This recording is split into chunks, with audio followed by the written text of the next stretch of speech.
अरे ई का कामे करत रहबू तो आराम कब करबू बेटा? अभी तोरा आराम के जरूरत बा, आराम तक कला। अरे बाबूजी हम एकदम ठीक बानी।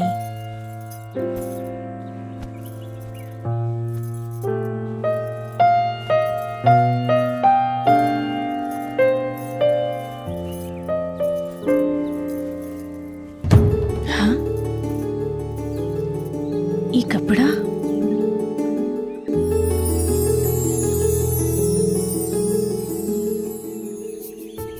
ये कहाँ खो गई? ए बिटिया, हाँ? का भाई का सोचे लगले? कुछ हो ना बाबूजी।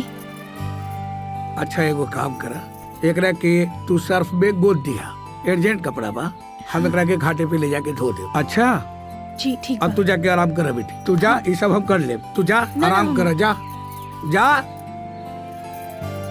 ऐसन लागल जैसन उनकरे ही कपड़ा।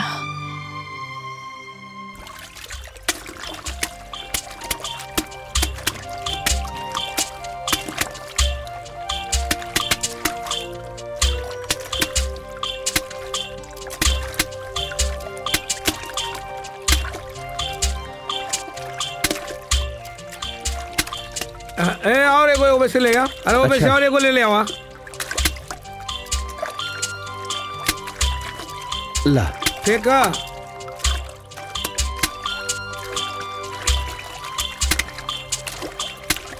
कुछ भी कहा, भगवान के कृपा से हमारा घर में बिरजू दिया जलावे वाली आ गई।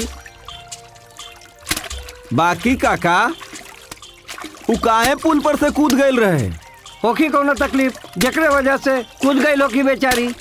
लेकिन काका ओकरा के अपना माई बाबू के याद आई तो चल जाए ना काका। हाँ काका ई तो बात बा, लेकिन ओकर घर द्वार के पता ना लगल है। सब पता बा ओकर, बुझला? वो कब्बो ना जाई हमरा घर से, हम ओकरा के अपन बेटी बना के अपन घर में रखब, बुझला?